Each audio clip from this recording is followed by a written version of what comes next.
Thank you, Susan. How are you? I'm good. How are you? Good. All right. And I just got the message that you forwarded me. So I just got that one. Was it, hey, Jen? Eric, nice to see you. We have our new commissioner. Hi. Robin, always a pleasure.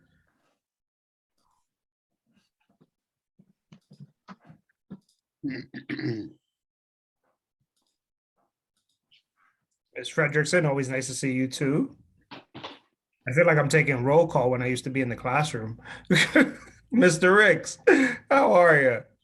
We're good, all right.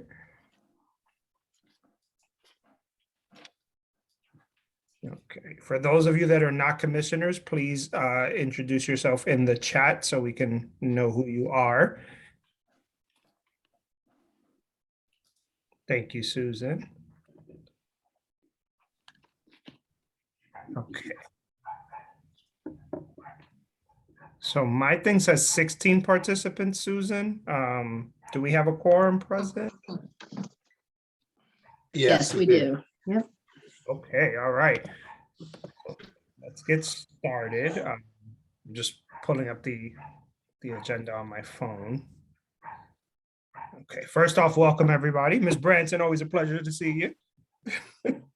Welcome everybody. Happy Monday. Welcome to the first meeting of this month for March. For those of you who are new, I'm Dalvin Osorio, the chair of the Police Advisory Commission, but none of you should be new because I feel like we've seen all of you over the last couple of years virtually.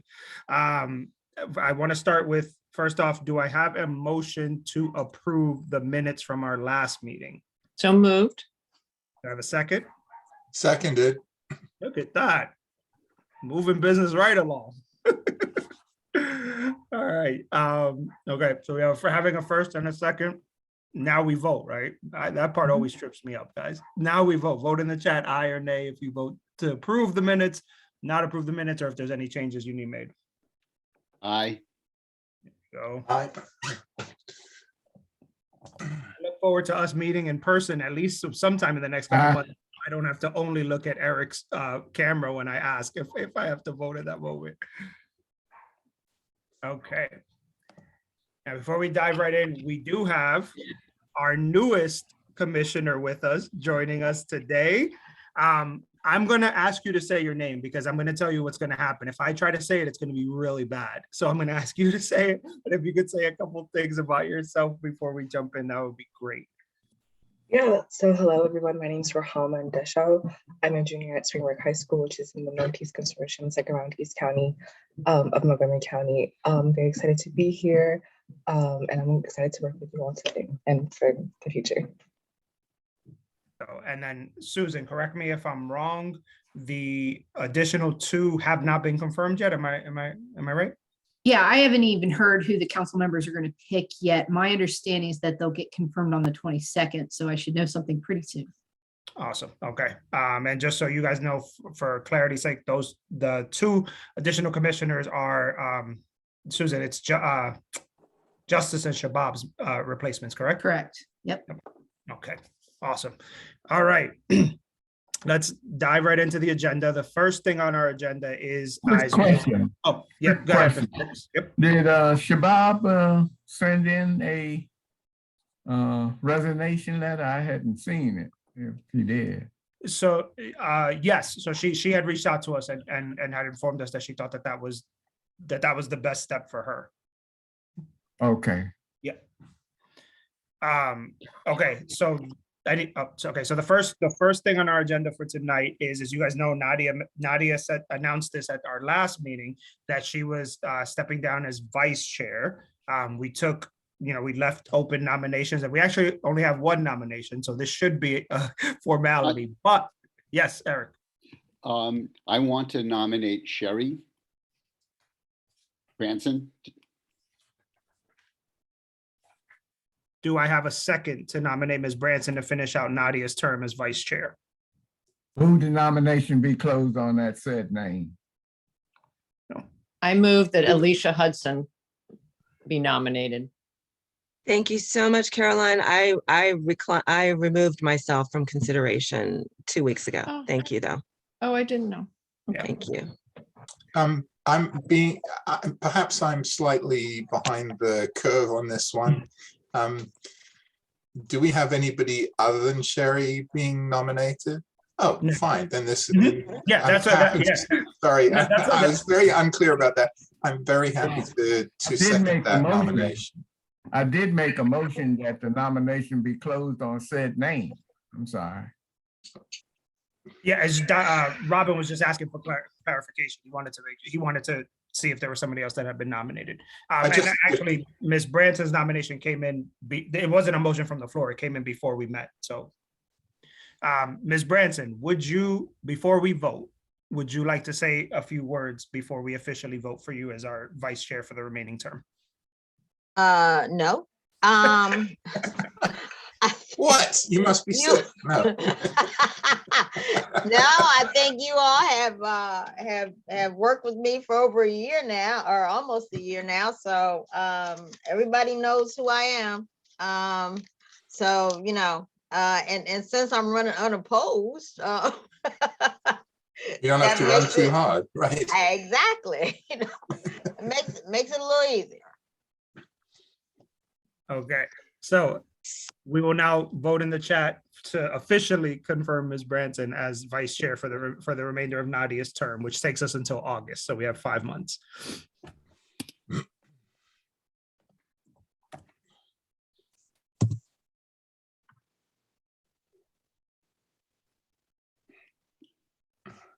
And the ayes have it. Ms. Branson, you are officially the vice chair of the Police Advisory Commission for the remainder of Nadia's term. I am super excited to work with you. I'm super pumped. And I think we're gonna be able to finish this term really, really strong. So I'm really, really excited. Nadia, I say it with love. I'm gonna miss you as vice chair. But I know that this is the right move for you. And personally, I support you 100% in whatever it is that you do. So thank you for all you did. Thank you so But much. she's still on the commission. She's Yeah. not going anywhere. So I'm not gonna be going anywhere. I promise you that. But now, Ms. Branson, you're the one that's gonna get the text messages at 7:30 at night when I'm losing my mind over somebody. That's There you somebody. go. yeah, I have another alarm that keeps me up consistently through the day now. Exactly, Right. exactly. No, okay, so the next thing on our agenda is we wanted to set March 28th as a optional meeting date for one of the Robin, what's the chief's name? What's the officer's name again that we're inviting again? He's the head of the Silver Spring District, and I'm just blanking It's on. Commander he's the commander. McBain. That's it. Commander McBain, yep. Yeah. There we go. So Commander McBain has agreed to come and speak with us. Wonderful. On March 28th. So as we've done in the past, what we think makes the most sense is, so today's the 14th.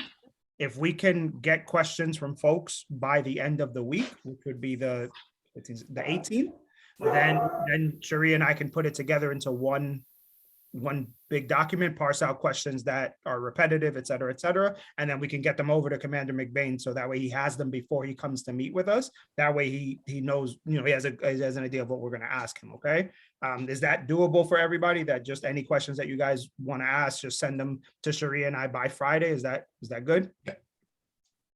Eric, go ahead. Yes. The time of this meeting on March 28, would that be 6:30? Yes. For an hour and a Yeah. half? 6:30 to 7:30. Yeah. Thank you. No problem.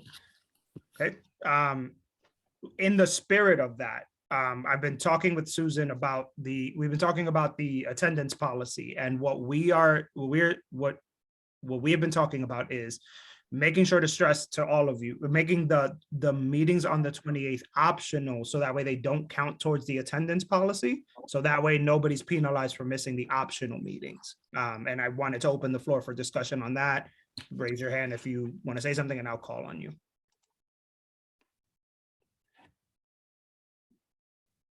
No? Oh, go ahead, Ms. Branson, go ahead. yeah. Okay, so we reach a quorum at what number? Susan, is it 6? think it's 7 now. Okay, so the assumption is that we may be conducting some of these meetings without a quorum if people bow out, which basically means what?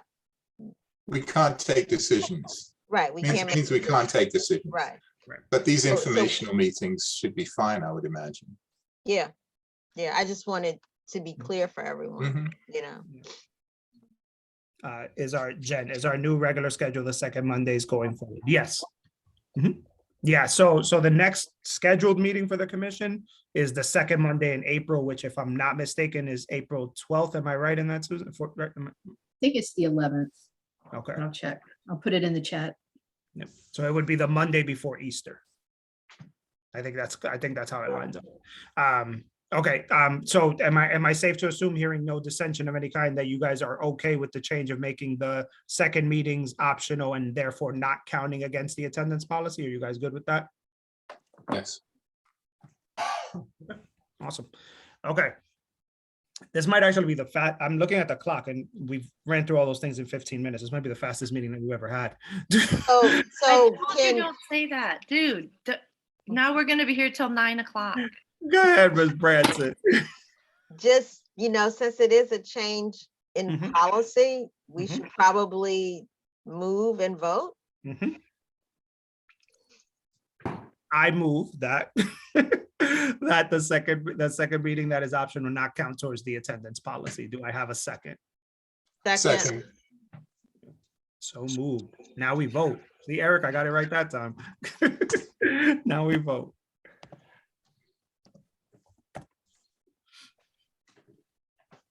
All right. And the ayes have it. Yes, and I just wanted to note that they will still be recorded. So I expect high attendance, even though it's optional for the guest speaker programs, but they will still be recorded and available online afterwards for people who can't make it. Perfect. Okay. And yeah, and to Susan's point, I think especially if we use that time for things like this, right, where we're, either having questions for MCPD or bring on like our learning opportunities for folks, I anticipate that we're going to have folks that tune into that. Okay.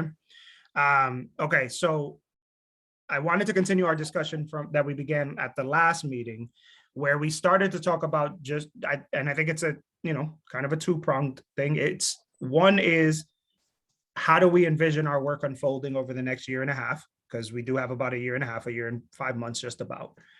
But I want, in conversations with Susan, I wanted to also frame it with the shadow of the Police Accountability Board in the background, right?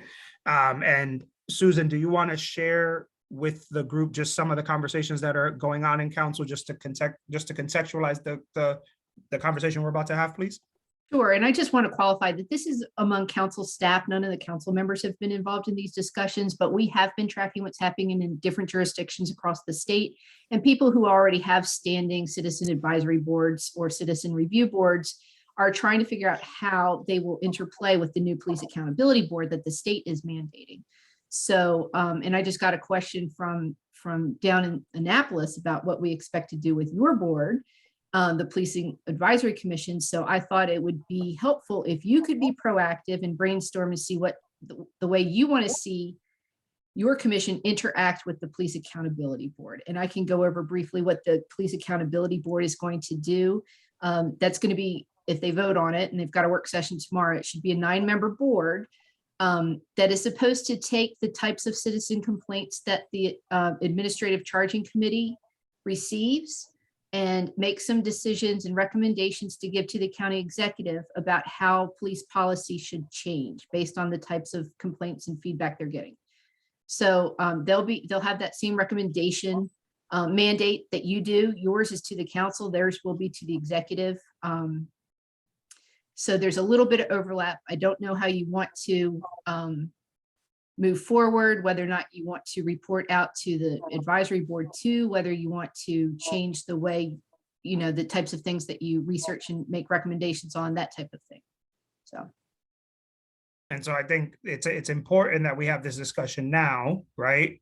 In a lot of ways, I don't want to say benefited from like how slow legislation tends to move, but in some ways we have. And I think it does allow us to be proactive in terms of what we want to see, where we think there's duplication, right? And I want to have that conversation before we go to Chief Carmen, because Chief Carmen, you were going to talk about some of the community policing stuff, right?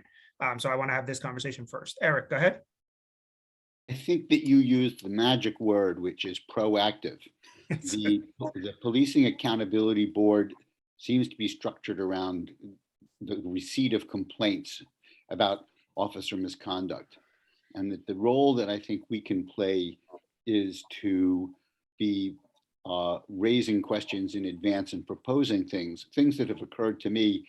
Many of you, I'm sure, saw the recent report that came out of the city of Minneapolis about the alarm that after the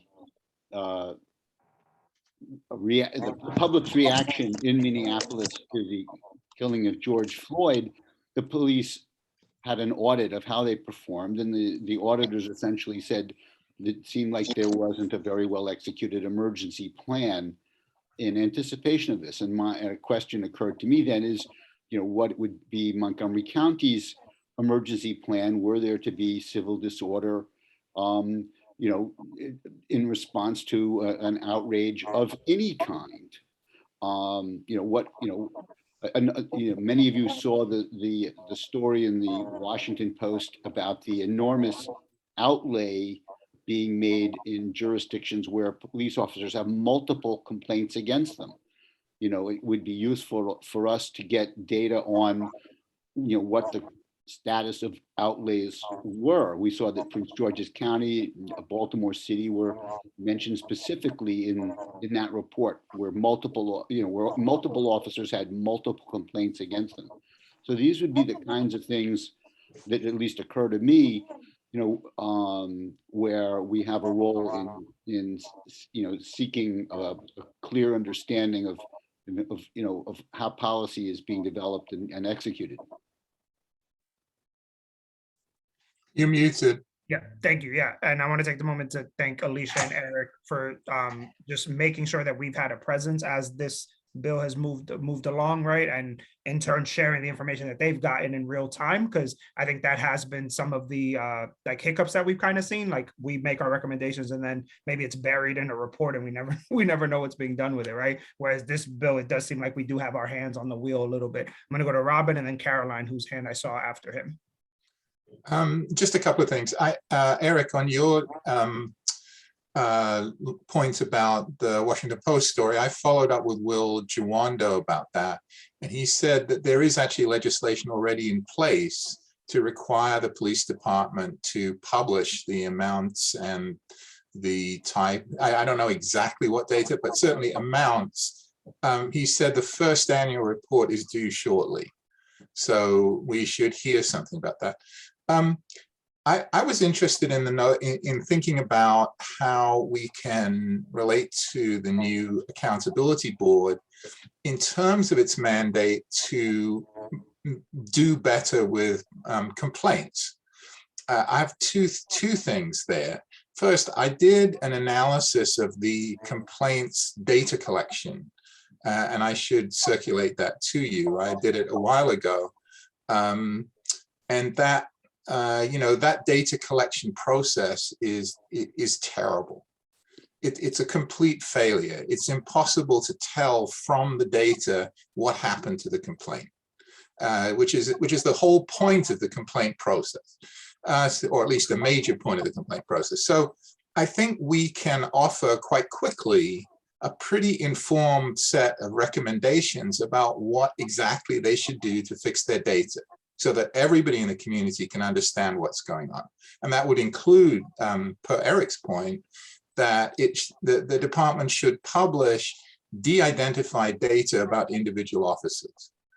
There's no reason that they can't provide data on the number of complaints per officer and by individual officer. They don't have to say who it is, but obviously the Police Accountability Board might wish to pursue that, afterwards. So so on the one hand, we can offer them a pretty good set of recommendations about what to do to fix their data problems with that. But I think we could go further. You know, we went through the policing, through the complaint process, and it was very onerous. It was difficult. It required, at one point, notarized complaints. You know, it was not set up to be easy.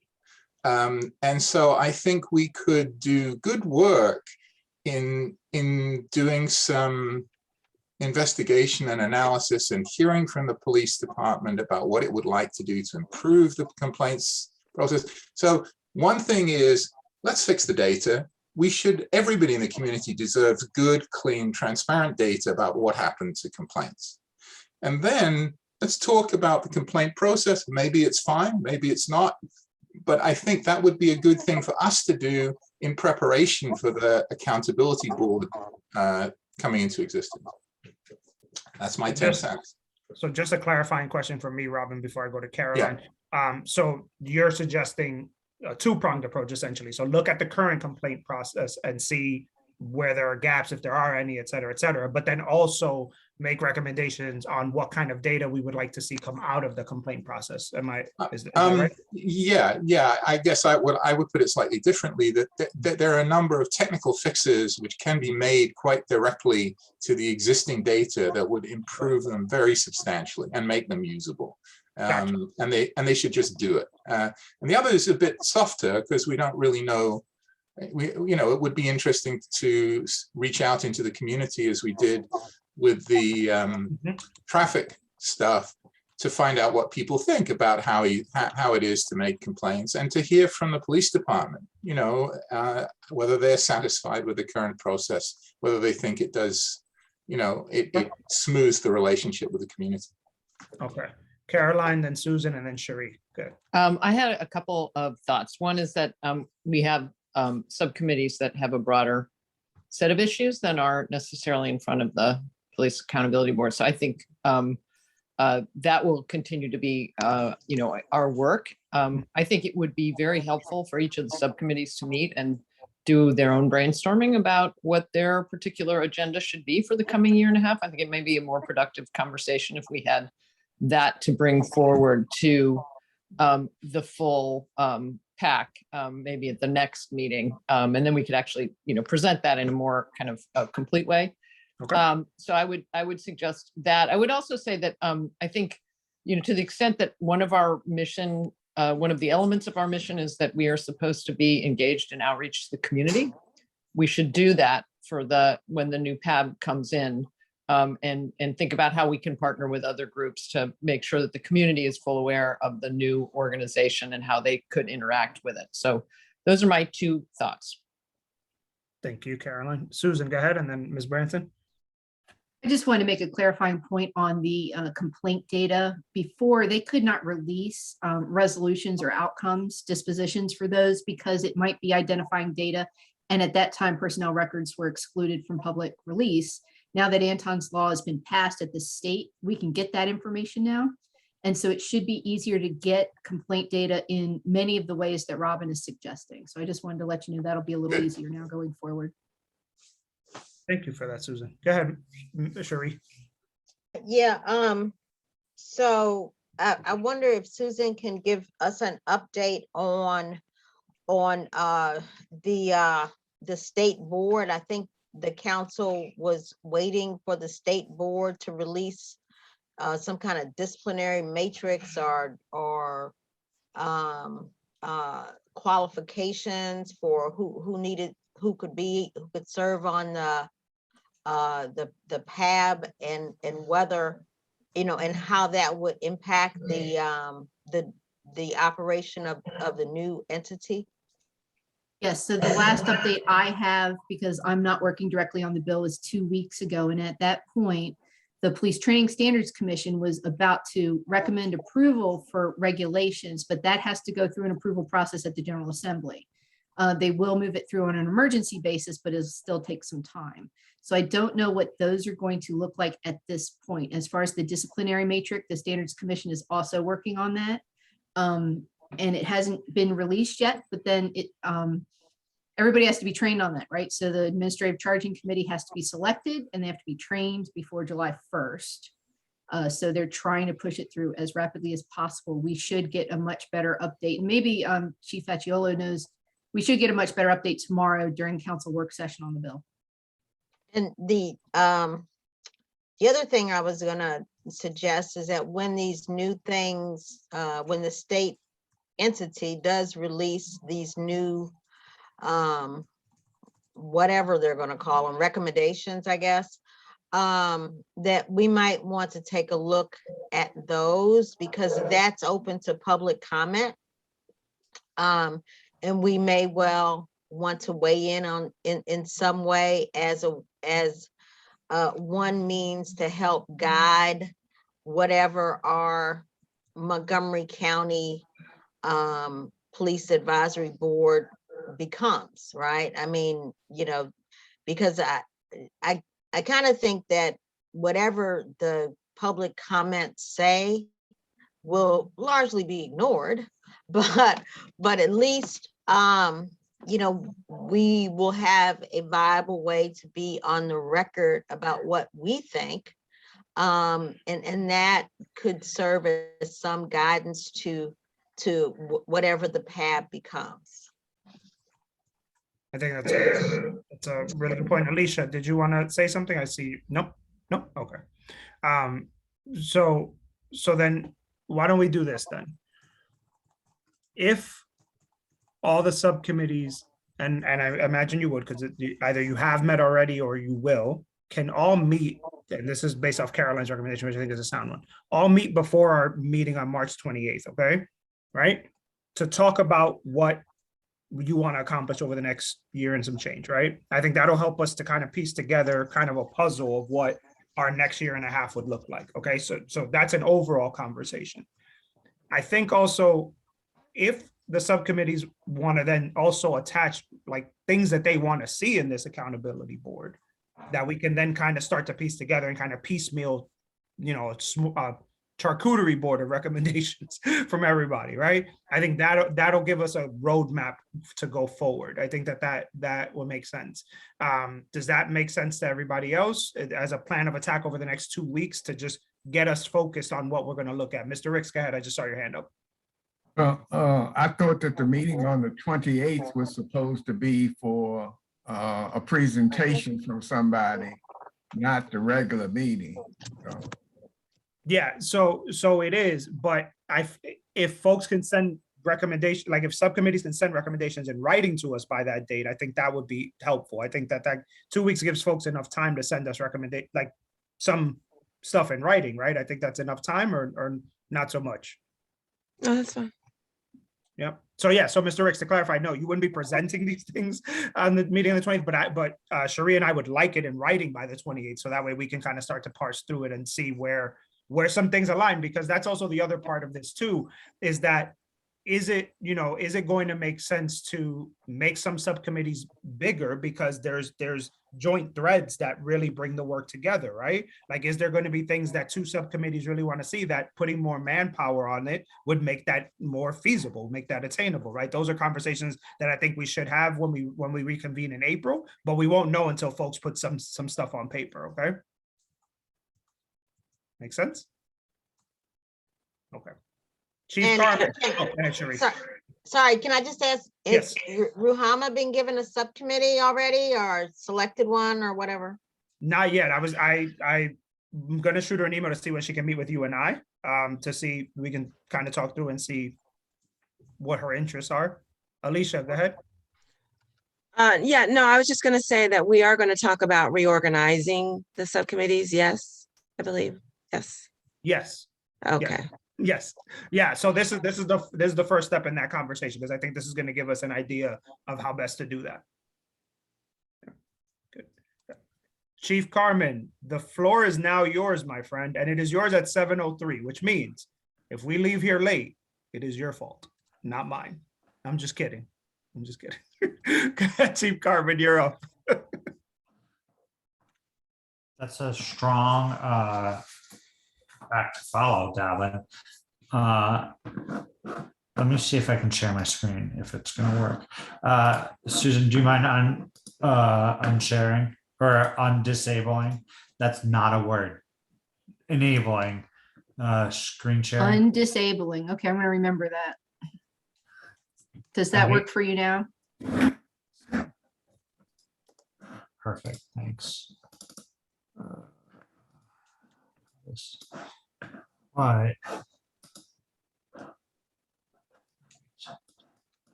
do you all see the presentation and not me? Well, you can see me Yeah. too. But Yeah, Yes. I can see you. You are undisabled. I'm undisabled. Thank you, Mr. Ricks. Sorry, my computer, I'm working off my Mac and I never know how to do this. So thanks, everybody. What I am going to do tonight is just give you a primer of a presentation or a funding proposal that we put into County Council on February 7th. And it really, this is at the core of what we want to do within the Community Engagement Bureau or the Community Resources Bureau. But I say all this is because this is our wish and our dream if we had all the funding in the world. But as I think you mentioned last time at the meeting, that you wanted to think of yourselves as an advocate to County Council in pushing forward policies and proposals from the department that you think are good. So I'm giving you this presentation in an effort, or making this presentation in an effort to have some support or build support behind our efforts at the County Council level, if that makes sense. Slide not working. So the Community Resources Bureau was created in 2021. It was incorporated from the Reimagining Public Safety Working Group. And what I mean by that is that County Executive Mark Elridge and County Council added a fifth bureau onto the police department to specifically engage the community and focus on the community. And as part of that is bringing in a civilian assistant chief to run community relations and external affairs.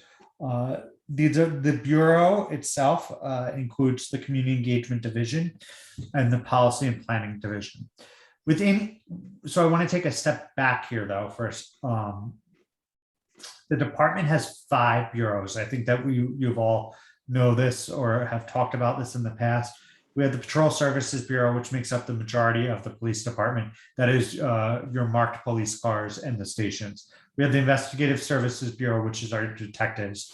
Our Field Services Bureau, which is our SWAT team, our ESU, our CERT teams, our traffic division, as well as our crossing guards. We have the Management Services Bureau, which is Chief Frank, and that's all of our administrative functions. And then we have the Community Resources Bureau, which is the bureau that I oversee.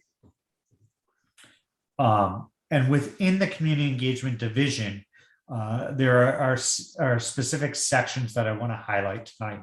That's the Community Engagement Officers, which were formerly the School Resource Officers.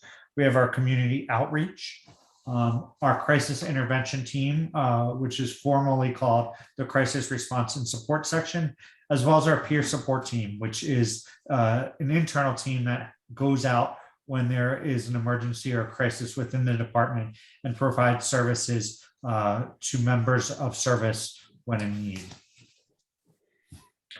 So I want to talk to you about our core principles. Everything that I look at and that we talk about in the Community Resources Bureau is based on 4 principles. That's collaboration, applying resources, problem solving, and engage. And the theory behind this, and it's cheesy, but it works, is that not all heroes wear a cape. So the four acronyms or spells CAPE. And the initial slide, when I did it, I had a big cape with a Superman hero, etc. But within those core principles, we are really looking at some clear goals and objectives. We're trying to reduce and prevent crime, especially violent crime. We want to create positive and sustainable relationships with youth. We want to develop community partnerships that increase understanding of neighborhood challenges and strengthen trust and confidence in government. And why we say government here instead of policing is because our work, if we are doing it successfully, we are increasing confidence and trust in government as a whole and not just the criminal justice system. We want to improve responses to justice-involved individuals with behavioral health and substance use issues. And then we want to transform the organization to refocus on the community. And we have a question. Eric, did you have a question? I'm sorry, that was thumbs up. Oh, okay. Perfect. So what does this look like in reality? We can talk in broad terms. We can talk 30,000 feet. But there are four key areas which I'm going to speak to you about tonight. One, that is staffing. We have to staff the Bureau, and this is the proposal, again, we gave to County Council to appropriately implement community policing across the department.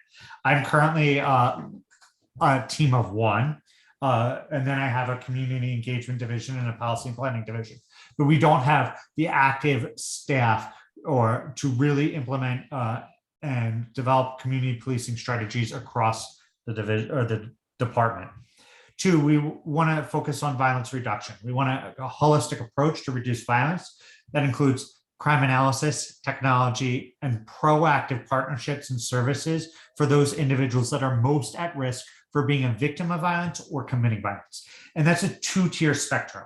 We not only, in many departments, many agencies, criminal justice only focuses on the people that are victims. Here we also want to look at who is potentially a target of committing violence, because if we can reduce that, we can reduce violence as a whole.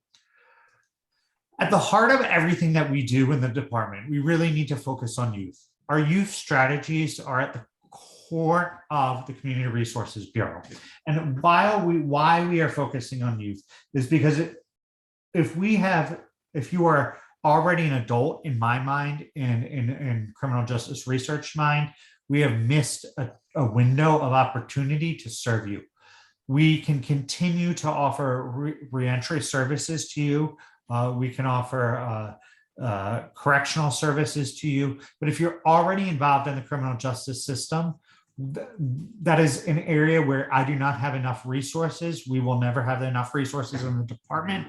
And it's within the state's attorney's purview and the Department of Corrections, DJS's purview, Department of Public Safety and the state of Maryland's purview to really focus on services. We want to get at youth and engage youth as early as we can in non-threatening, non-emergent, and non-critical environments that help build relationships between police and the community.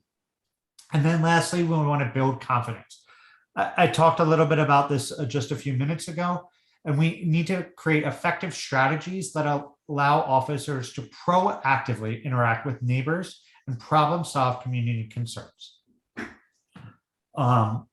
I'll tell a story in a few minutes about my time in the Bronx and some of the problem solving that we did here. But this is a trend, or did there, and how Chief Jones talks about it here. But this is a transformational shift within the department. The department right now is working on a reactive strategy. 911 calls are made, officers are dispatched, police are then sent to the scene, and they solve the issue at hand. But at the core of community policing, or at the framework of any community policing model, is problem solving, proactively working with the community to reduce their concerns and problem solve their concerns. So I'll talk about that in just a few minutes. Staffing. To effectively operate a community policing structure or framework within the department, we need to focus staffing on 4 key areas. One, that's the front office of the Community Resources Bureau. When we made the pitch to County Council, we talked about introducing staff that other bureaus within the department have. When this position in this bureau was created, it came with a person with me, and that's it. As I mentioned a few minutes ago, to effectively strategize, create a department-wide strategy, we need to really refocus on what services and staffing is available to implement that. The second piece is the Community Engagement Division. The Community Engagement Division within the Community Resources Bureau, that's what I talked about, the CEOs, the community outreach, and then the crisis response and support section was hodgepodge together when this new bureau was created. And as a result, there is minimal staffing within that division where, for example, we have 23 CEOs to cover all 26 high schools and middle schools. So we have to augment staffing to appropriate levels to effectively do our jobs. A community coordination team is a new model to the Montgomery County Police Department, but it's not a new model in criminal justice or policing in general. And what that looks like is a neighborhood coordination specialist, a youth engagement specialist, as well as a behavioral health specialist in every district that really focuses on solving community concerns and being the face of the department. For example, in New York, we call them NCOs and YCOs, and their entire job, was to work with community organizations, community advisory boards, and implement these strategies or problem-solving principles across the bureaus or across the precincts. Looking here in Montgomery County, we have 6 police districts, so we would be looking at 6 community coordination teams. And then finally, there are many proposals, as you know, about behavioral health, about how the response protocol coming out of the Department of Health and Human Services. But in addition to that, we need to supplement behavioral health staffing at the police department level, because whatever model is proposed by DHHS, there is always going to be a fallback on the police. And how is our crisis response and support section keeping up and supporting DHHS's mobile crisis teams in their follow-up care, as well as proactive outreach? When I look at violence reduction, we want to focus, or our plan to County Council really talks about 3 areas. The first is technology. Jurisdictions across the country have implemented technologies such as ShotSpotter, as well as crime gun intelligence centers, which are a new phenomenon. ShotSpotter technology is a patented technology. It's actually the ShotSpotter company, where microphones are placed on buildings throughout communities, mostly in urban downtown areas, or urban areas, excuse me. And through this AI platform or this technology, when a shot is fired, the microphones pick up the shot, send it to the dispatch center, and automatically dispatch officers to the location of where that sound was made, thereby reducing the time between incident and dispatch, and hopefully preventing crime, catching perpetrators, and saving lives. If we are implementing this technology, which we had in New York, there is in Washington, D.C., right across the line, it enables officers to get to scenes quicker and begin investigations faster and provide appropriate first aid care. Implementing this ShotSpotter technology also into what we call a Crime Gun Intelligence Center, which is looking at crime guns, not gun crime. And a crime gun is actually the gun that is used in the offense. So there is new research out. It's around it's not new at this point, but it's 2016, 2017, which shows if we can trace the guns, we can reduce violent crime.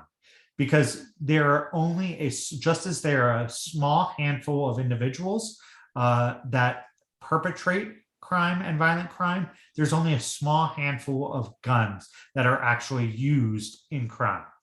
So if we can target those guns and we can target the individuals behind those guns, we can really reduce violent crime overall.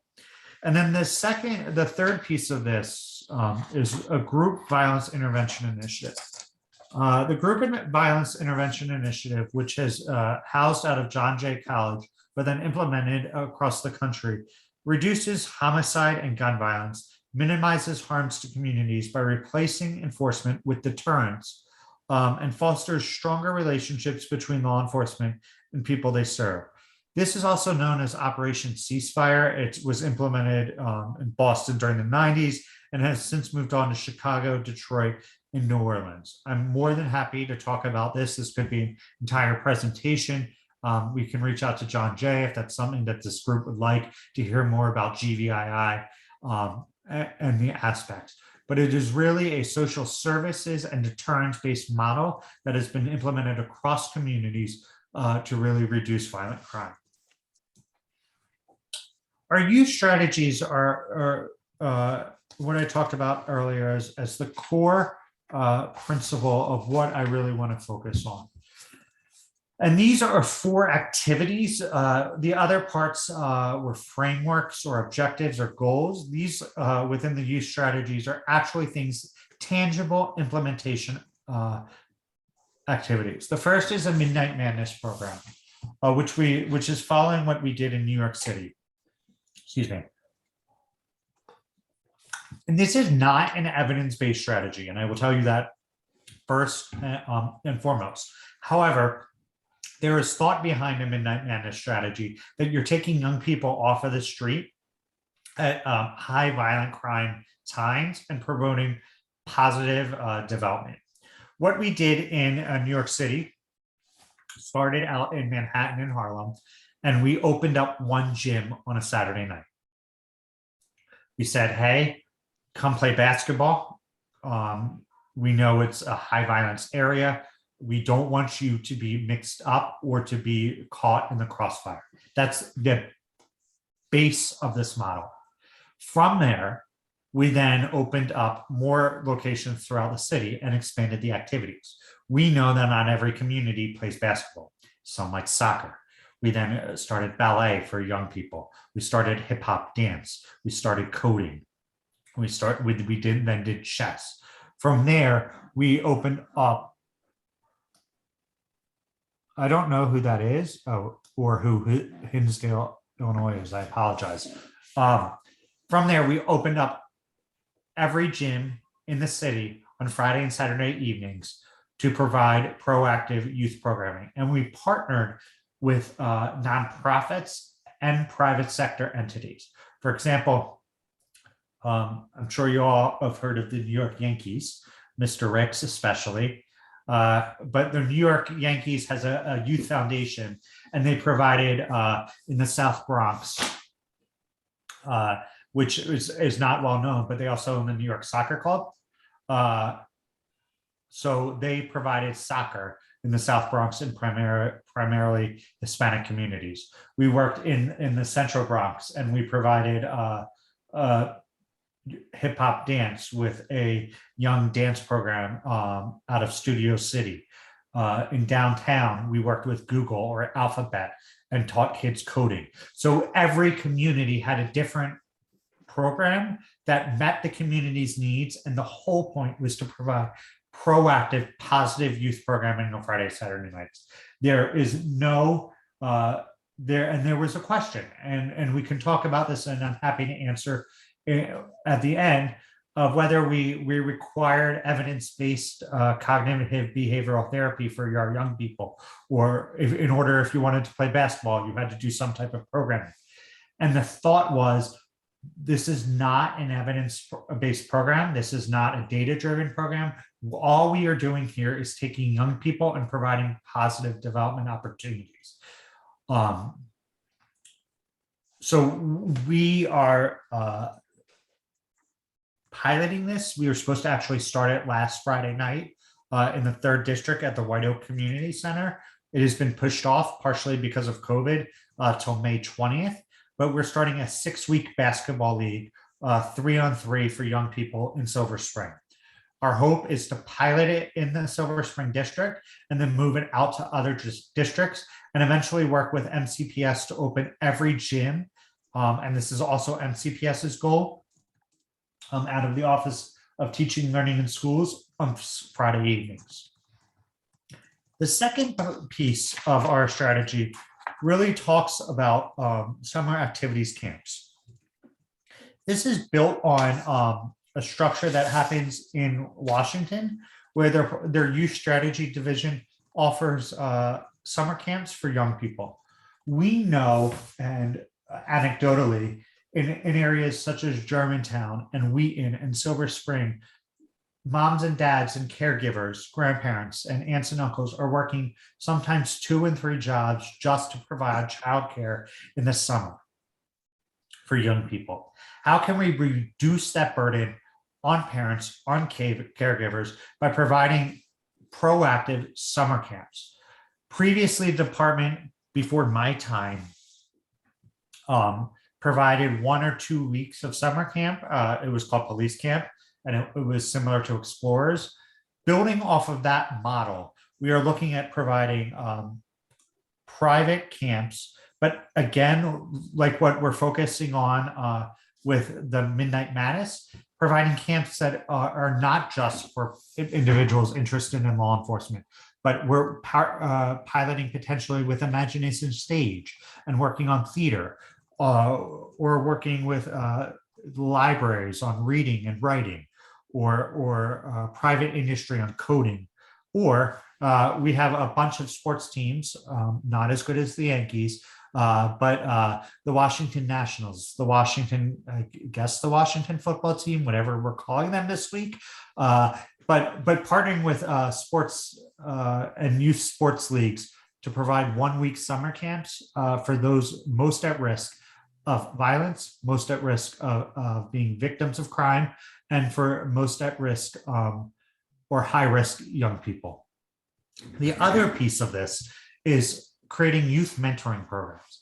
In the Washington, and this is fully based on the Washington Metro Police Department, they have a youth mentoring program that operates for 6 weeks at a time, where they take 15 to 20 young people and they do proactive social activities, whether that's going to museums, having local theater visits, in-house lectures on different careers, career day sponsors coming in once a week and talking about new opportunities, attending at sporting events, but building a proactive, positive relationship with police. And I should have mentioned that the police are running these mentoring programs, but seeing the police in a different light for young people, that there is a human behind the badge. And they are not just on patrol, but really seeing individuals and seeing cops as mentors and as human beings. And then the lastly, within the youth strategies piece is youth and violence, family violence prevention. We have seen an uptick in domestic violence. We've seen an uptick in family-related violence as a result of COVID-19. How are we giving back through the Family Justice Center, through our DVCC, and through our other services to create resources for a safer future for our young people? And this is really thinking through both a coordinated communications campaign, as well as creating services at the Family Justice Center for young people and individuals that are victims of family violence. Our third piece of the Community Resources Bureau, and if you don't mind, I just want to stop my video for a second, and I'm going to turn on my light because it's getting dark. But it's three-pronged. One, we're creating continuous community surveys. We're implementing the community coordination teams that I spoke about. And then we're creating positive engagement and outreach with the community. So we put in within the funding proposal to county council to purchase a software called Zen City Blockwise. I'm happy. I don't know PAC rules. I leave that to the lawyer, Susan Farag, in the room, about whether a vendor can actually come in and talk to the PAC itself. But created out of a former colleague of mine, full transparency, from the Obama campaign, created a software called Blockwise, utilizing artificial intelligence and social media to target individuals, and then conduct surveys in each community on a daily basis. This has been implemented, this program, in Washington, D.C., LA, Chicago. It was being used in New York for a little bit. It's now in San Diego, you can look at. But basically what it does is through an ad, and I'm not giving this justice, but through a targeted ad mechanism, individuals are surveyed for 90 seconds on trust and confidence in government, their community concerns, and perceptions of public safety. That information is then trended and tracked and analyzed and given to the police department. And in addition, to those surveys, they can free type in specific concerns. That information is then given to the department in a platform to react. The reason that we are focusing on using a technology and continuous surveys such as Zen City or Blockwise, what we put in the proposal, is that we want to be able to trend and create a baseline measure of the community, of what their concerns are, and then measure that interactively throughout time, and hold our officers and hold our, I was going to say precinct, but our district commanders accountable for the community trust and confidence in government. I didn't believe this software. I thought it was completely bogus. And then I said to them, I live in Washington, D.C., and I said, pull up the 4th District around August 20th. Literally, I live in a neighborhood called Petworth.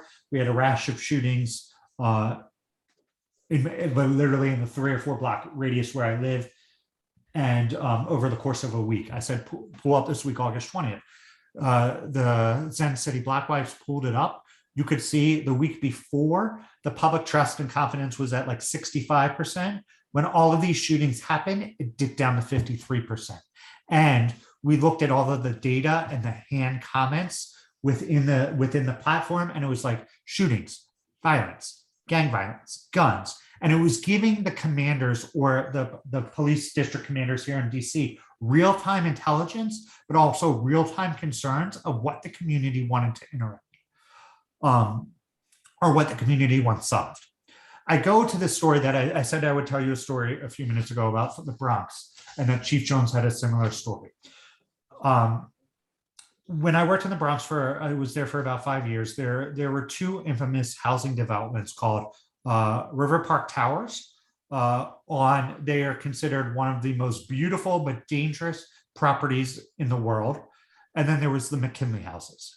RPT, whoever is community designers, literally in New York should get a failing grade. They should honestly be prosecuted for what they did in New York City in low-income communities.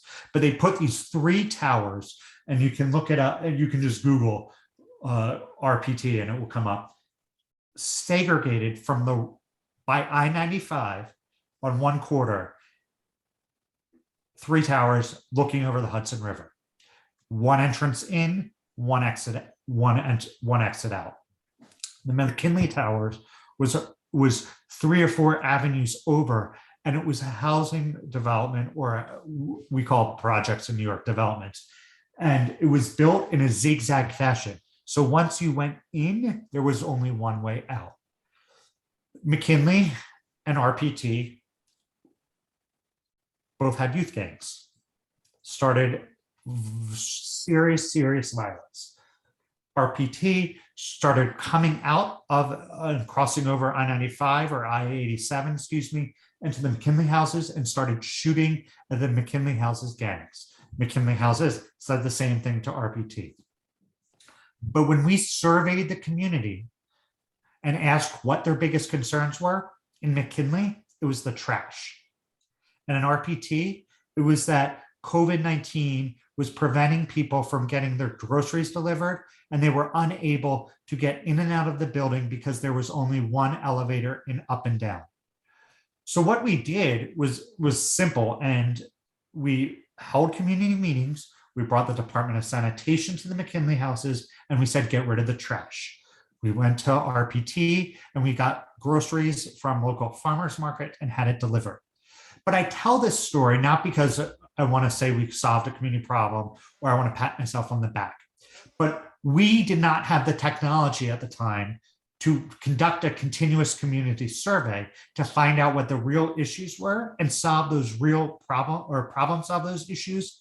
And we were not able to help the community. The communities didn't trust us because we weren't able to facilitate basic government services in their neighborhoods. But if you have a continuous community survey, you can do that without having to wait months and years of shooting and violence before they can be solved. I talked about the community coordination teams. They would be the teams that would be proactively going into communities and police districts and problem solving the concerns of the constituents based on the surveys. And then lastly is engagement and outreach from patrol. As I mentioned earlier, our patrol is really focused on reactive crimes and responding to incidents. But how do we take time out of their day, of a patrol officer's day, so that they can door knock, they can meet the members of the community, they can really solve and talk to community members and solve their issues or concerns.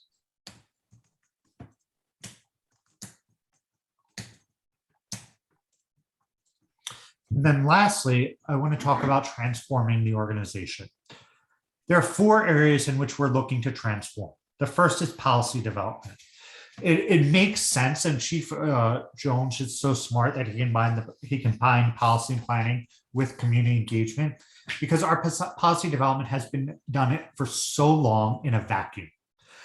Our policies don't incorporate community concerns, they don't incorporate community voices, and our main client is the community.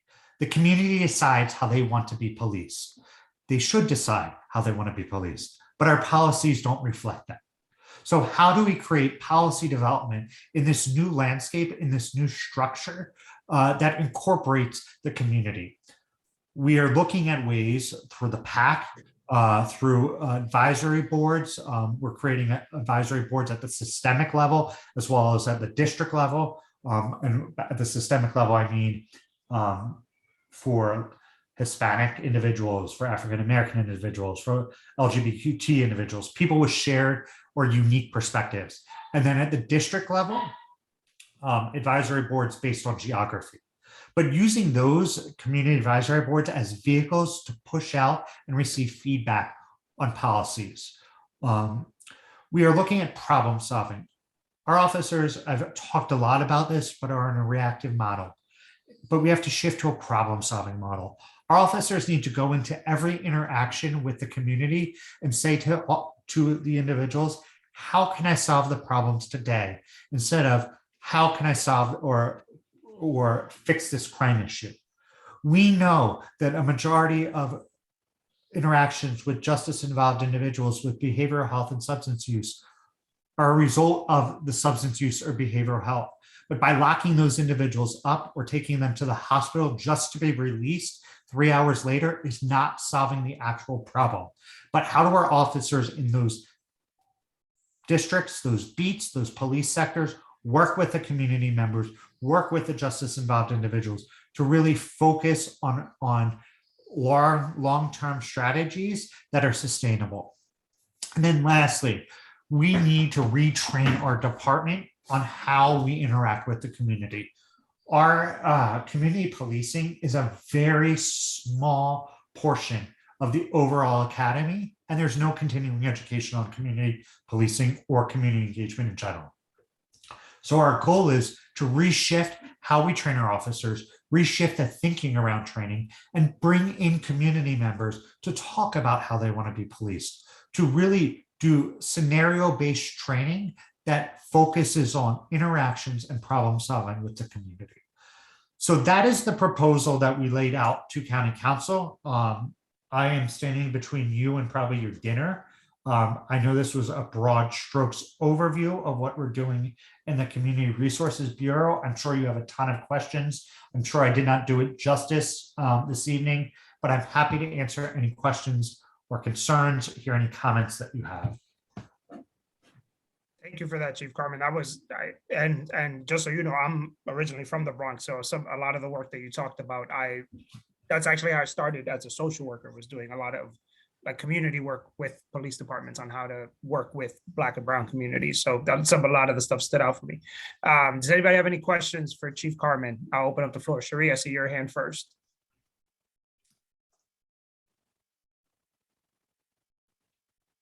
Sorry, a few things. So I didn't hear, let me just make a statement. I did not hear solutions directed to whatever the perceived problems are in Montgomery County. We are not the Bronx. We are not DC. That's not who we are. And so, the analysis that has to produce solutions is an analysis that must first ask, what is the problem here? And I didn't hear that. And I have no idea what the problem is here from the police perspective. Secondly, I didn't hear anything about goals. What are you trying to achieve? Reduction is a really broad statement, but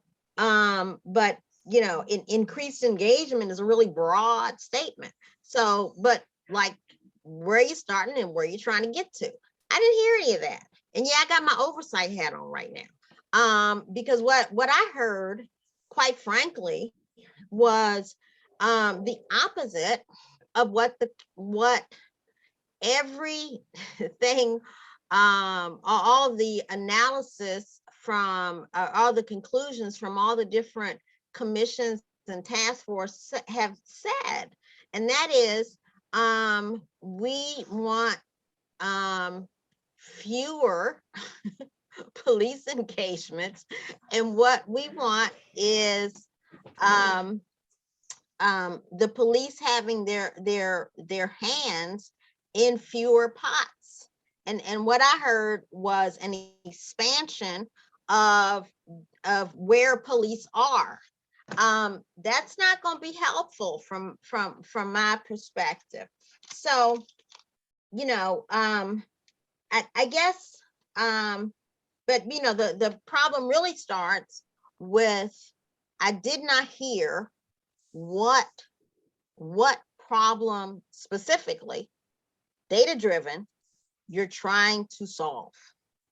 What I did hear was a great action plan to expand a bureaucracy, but I didn't hear result-oriented solutions. And so, there's no way I could, say, hey, yeah, I'm all in favor of this, because so many of those things, the kind of analysis that should occur to actually broaden a government program just wasn't what I was hearing. So that's my frank and unvarnished opinion. So I want to respond to that for a second, Sherry. So as I mentioned, this presentation was based on a funding proposal that we put into County Council. So this was an overview of the asks that we made to County Council. I did not provide an overview of the analysis or the goals or the problems that we are trying to face, because that was not my ask this evening. It was specifically to provide you with the proposal that we made so that there could be support of the funding. If you want me to do a data now, we are in the process of collecting data analyzing data, connecting with neighbors and community members across Montgomery County to then specifically implement strategies that will work here. These are proven data-driven and evidence-based strategies that are proven to work and can be scaled here in Montgomery County. So that is what I want to be very clear, that this is not a strategic plan. This is not a data analysis. This is literally a funding proposal. No, I understand that, you know, and you may not know my background, but I did oversight for a really long time.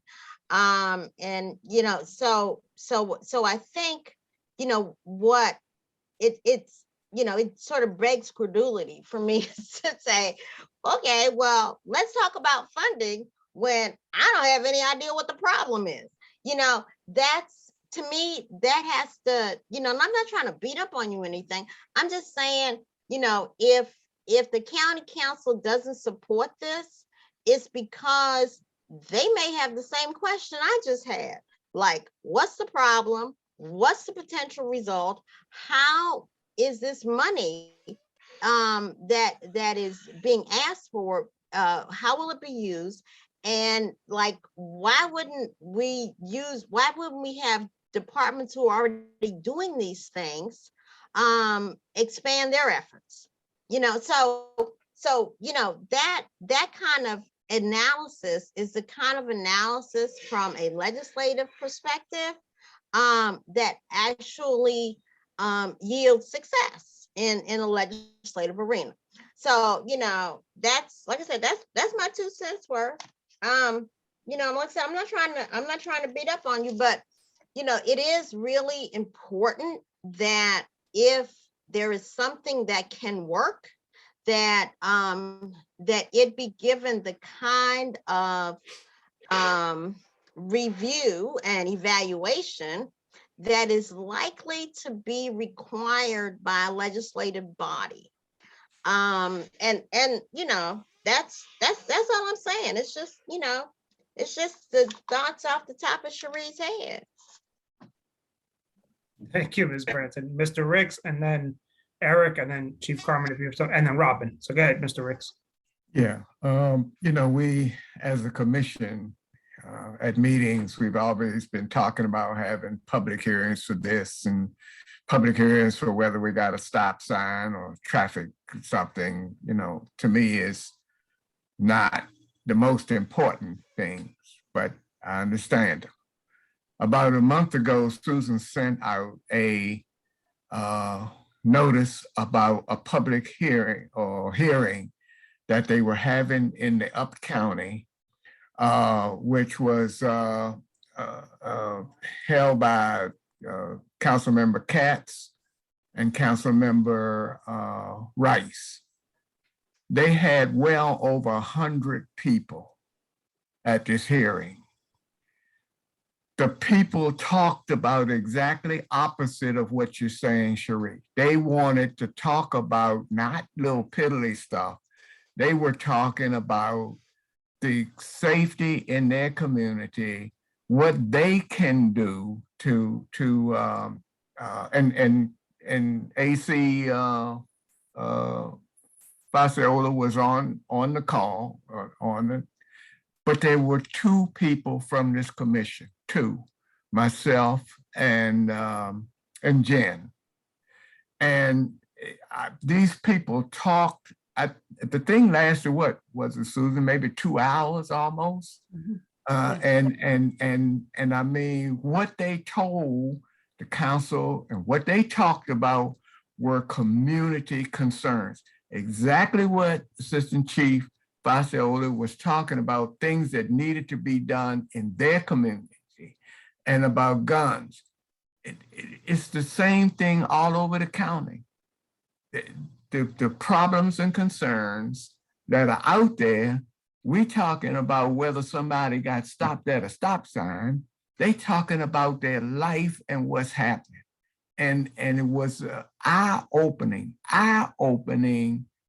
2 hours of people talking, not Rice and Katz and them talking, but people the people who live there talking.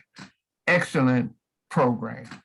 So if I may, Mr. Ricks, just because I hear you that and Lisa put in the chat that it was a town hall sponsored by the Up County Citizens Advisory Board. I will say though that we have to be careful about not diminishing what kind of trauma is inflicted on somebody when they are victims of a traffic stop that goes wrong. And I'm not saying that. I'm saying that if the commission was interested in what the community is saying, then they would have been more than 2 people from this commission out there on that call, listening to what was happening. Can I address something, Mr. Ricks? I don't want to cut you off, but I really want to address something that you mentioned, Dalvin. Part of any community policing plan is 1, listening to the community, like you say, Vernon, Mr. Ricks, but 2 is creating trauma informed policing. Okay. But creating trauma informed policing practices. We don't do that here. We teach constitutional policing and procedural justice in a vacuum. That needs to be expanded. It needs to be its own module. Correct. Thank you. I'm losing my thought at this point. Sorry, Robin. But That's all right. we need to do procedural justice as a module. We need to do fair and partial policing as a module. We need to do constitutional policing as a module. And then we need to do community policing as a module. Whereas it's all packed in a 4-hour segment now. So I hear you. And we have to use the examples of a traffic stop that went bad or went south for a community member, because that's the only way our cops are going to learn and make change and recognize a new way of doing business. Right. And that, yeah, I mean, and that was essentially what I was going to get to. I think, you know, and again, Mr. Ricks, it may not be what you were doing. And I get that. I think that our community right now, right, is at a crossroads when it comes to policing. And we can decide that we are going to abide by the status quo and continue to do things that as they've been done for a really, really long time in policing. Or to the point that you made, Mr. Ricks, we can figure out a way to make sure that those people that were sharing those stories, which again, those stories were being shared based off of different failures of different systems, not just policing, but MCPS, the mental health system in our county. It's a compounded problem where sometimes it's easy to blame one entity or another, but it's a compounded problem and a compounded failure of systems in our county. Right. And again, I'm not saying that the traffic stop stuff, we've concentrated so much on that. That was what I'm saying. I'm not saying it's not important. I understand that's where problems start. And sometimes that's where problems end right there. But all I'm saying is that there is a greater community focus out there that we need to be listening to also. These folks were talking about where the ghost guns are coming in that are killing their children. Yeah. All of those kinds of things. No, and I hear you. And I think that realistically, and I'm going to say this about the traffic stop, because I think to Chief Carmen's point, it's a bigger thing. If we don't figure out how to get traffic stops right, we're not going to get anything right. We're not going to get ghost guns off the street. We're not going to save babies. We're not going to do any of that. And so it may seem like low hanging fruit in a lot of ways, because it's, and I'm looking for the right word, but because it may seem like the easier thing to fix, and I'm using air quotes, but it may seem like the easier thing to fix. That's an easier thing to solve than ghost guns. It's an easier thing to solve than community policing. It's an easier thing to solve than, you know, all these things. But if we, to Chief Carmen's point, law enforcement needs to learn, they need to improve on those things, right? Like they need to be better about traffic stops and all these things. If they implement better habits during that, then we'll have less of those other things. We'll have less of those really bad things that happen in bigger issues, right? Like that's kind of how it makes sense to me. But Eric, go ahead, you had your hand up, then Robin. Let me defer to Robin, since I think he's sort of more inclined to sort of follow the flow that we're right on now. Sure, no problem. Go ahead, Robin. First off, I'd like to thank Chief Carmen for coming and giving a very illuminating presentation. I was very happy to see it and very impressed by the thought behind it. There's obviously a lot of new thinking going on in here. I was pretty worried to hear about the total lack of resources available, and would like to find out what we can do to help improve that. I do want to pick up on something that Sherry said, because I think this actually may be really quite a fundamental question, and we may be a good place to take it. It seems, Sherry, it seemed to me that your perspective is that less police is better, that less interactions are better and less visibility is better, and that the police should be confined to dealing with difficult problems that are only police can solve. And this sort of this implies that the police force we have is the police force we're always going to have. It seems to me that it basically gives up on the notion of transforming the police department. I see the problems that you point to, and I totally agree that they're there.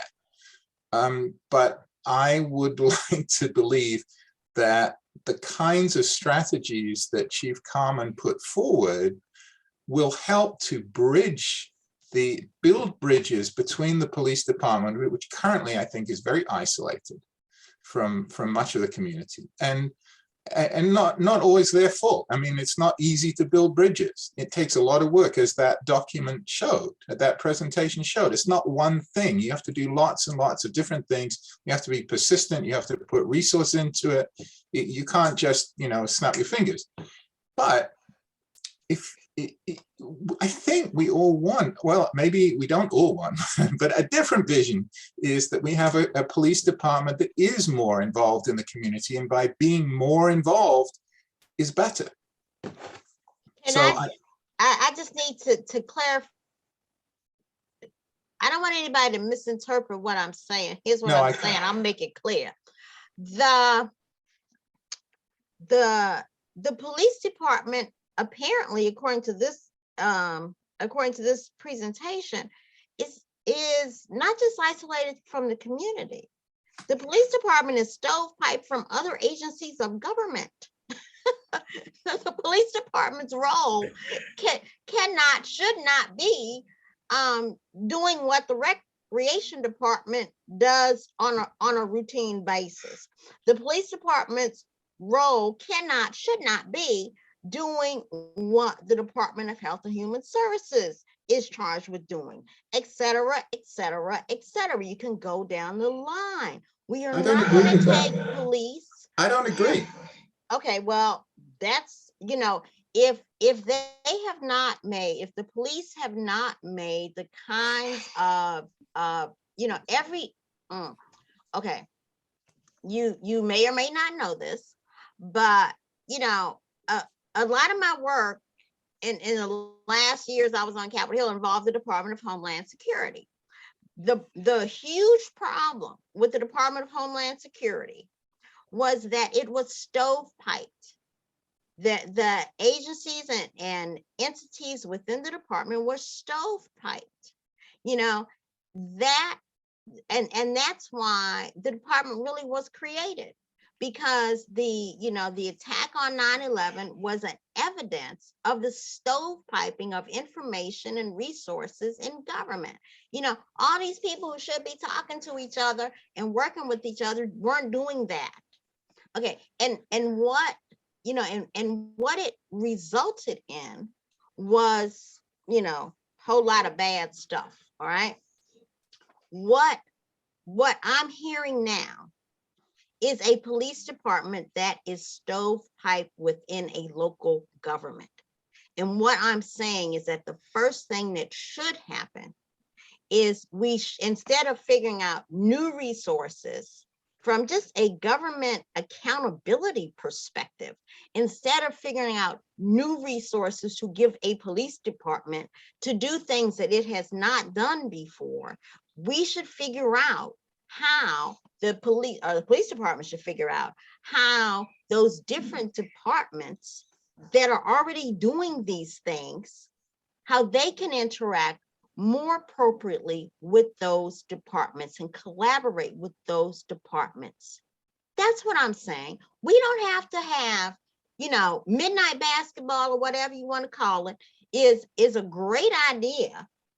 And yes, the police department should be involved, but that's a program for the recreation department to oversee. We can't act like the police department is the only department in county government. It isn't. And resources, the throwing resources at novel stuff is not transformative. Especially with no definition of what the problem is or what the goals are. Throwing resources at novel stuff, which is not database, et cetera, is ultimately called waste. So I would disagree. With you, Sherry. I got my oversight hat on right now, and so Sherry. that's what I'm suggesting is that what I didn't hear in that was how this department is not stovepipe. That's what I'm saying. So I just want to respond to that for a second, because in working at the Justice Department in the local programs office, working in legislative branch, this is the new way of policing. We have to get out of, and this is why I'm here. This is why the county executive and the county council hired me, is policing is no longer we sit in our cars and respond to calls. If you look at policing across this country, the police departments that are being reformed and the police departments that have effectively implemented criminal justice reforms are the ones that are moving to this model of co-response with behavioral health providers that are providing young people with youth strategies to keep them out of, and evidence-based strategies to keep them out of a life of crime, to use continuous surveys, using data and technology, to using violent crime strategies like crime gun intelligence centers. These are the evidence-based practices that are being employed throughout the country that can be scaled here to Montgomery County to stop. We have had an uptick in violent crime significantly, populated by young people in this county. These are strategies that work effectively to reduce that violent crime. So I hear you, Madam Vice Chair, about your oversight hat and your time on Capitol Hill and Homeland Security, but I beg to differ that was a very different scenario than what we're talking about here. And this is the new era of law enforcement and criminal justice. Eric, you have your hand up and you had deferred your question to Robin, so I'll go to you now. Thank you, Dalvin. Thank you, Chief Facciolo. I thought I was pleased by your presentation. I heard many things that I've heard over my years and looking at community policing over the last 30 years. And I'm very pleased that the Montgomery County Police Department is thinking about it. I think what Sherry said, a number of, in her critique of some of her points are on target. My sense is that the police department is going to be blamed if there is violence. They're going to be blamed for crime. And the police department, I think, has a role to say affirmatively, if we know that certain kinds of social interventions will prevent crime and reduce the likelihood that individuals engage in crime, then what are the ways that we can make sure that those interventions take place?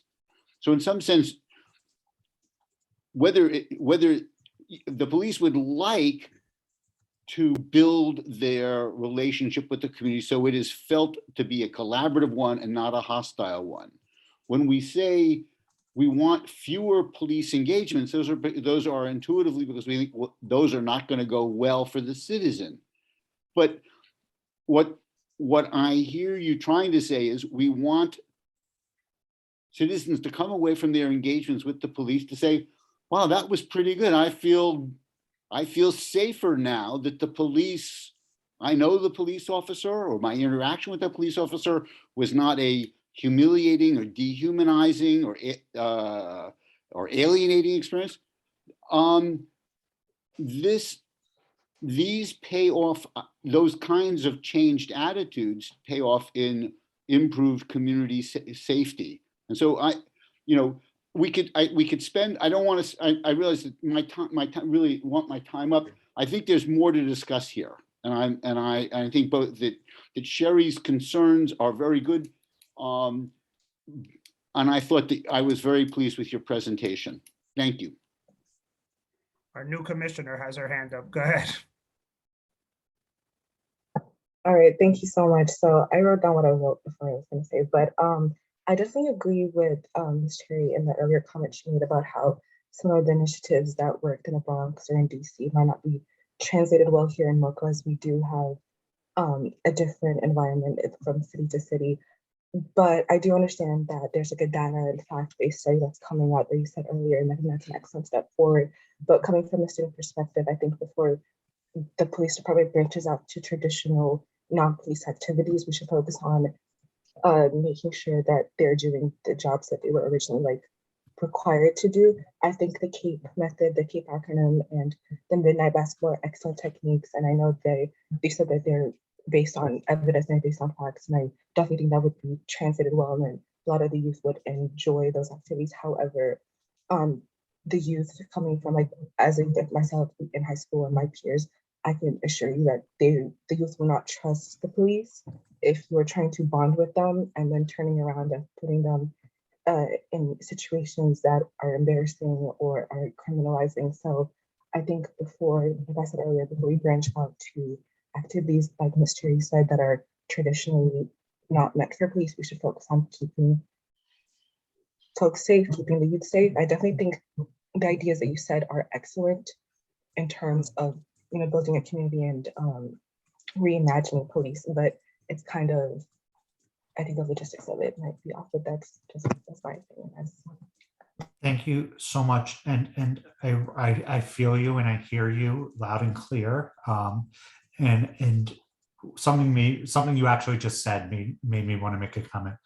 When Magruder happened, the terrible tragedy or incident at Magruder, the young people didn't pick up their phones and call 911. They went to social media first. That's twofold in my mind. Everybody has said, oh, that's because that's the new era and young people are always on social media and they're trying to be influencers. No, at the core, it is because young people don't trust the police. And that if in a terrible situation like that, if we can't get collaboration with our young people, then we are doing our jobs completely wrong. And we have to step back and we have to rethink everything that we do. So thank you, Madam Commissioner. I really appreciate your input because everything that we do needs to focus on making sure that every interaction with young people is good and not humiliating and is appropriate. Thank you for that, Chief Garment. All right, guys, it is 8:06, so I'm gonna propose that we call the meeting here, but for next steps, particularly with this. I have one more comment. Oh, sorry, Mr. Riggs. I thought you just forgot to put your hand down. Go ahead. I just want to say that the reality is that the police is the government. If you listen to if you went to somebody and said, I heard gunshots, they're not going to call the county council, they ain't going to call the county executive, they call the police. They know that the police is the government. They represent the government. They don't call IRS. They don't. I had a neighbor who had a tree down, and the tree they didn't call the Department of Health and Human Services or Department of Moving Trees. They call the police. So the police represents the government. When they see the police, they know that they're in trouble with the government or they're getting help from the government. They don't care about the police or me or the council or anybody else. They know that the police is the government. And so the reality is that's who they run to. All right, Alicia, you'll be our last comment before I wrap us up and send us home. Yeah, very briefly, kind of to piggyback on what Vernon is saying. Actually, people don't call the police. I know quite a few folks who deliberately don't call the police because you're not quite sure what is going to show up. I'm still very bothered by Robert White's death. I'm still very, very bothered by Kwamena Okran's passing. And I feel like the body camera footage did not show any reason to me why the officer should have kept pursuing Mr. White. But that said, I think that the real solution here is in really, thank you, Mr. Faccioli, but it's in the hiring. It's in the hiring. And really, so that's the topic for another time. But I've been looking at NACOL and the Maryland Policing Standards and Training Commission, their recommendations. It all focuses on hiring, changing the hiring practices and recruitment. Okay, thank you, Alicia. With that, because I think it's all of it, right? We hire the right folks, teach them the right way, right? It kind of all builds off of each other. And connect them. And connects them, right? And then we're having different conversations. Well, we probably won't. Maybe Robin and I will have different conversations when the term is up at a bar or something. Yeah, but that's good. But we're going to get this presentation via email. Susan's going to shoot it over to us. Okay. What I know I said for folks to try to meet with their subcommittees to bring recommendations on that. Please still do that. But what I would also like is if when we get this presentation, Susan's going to send it out to everybody.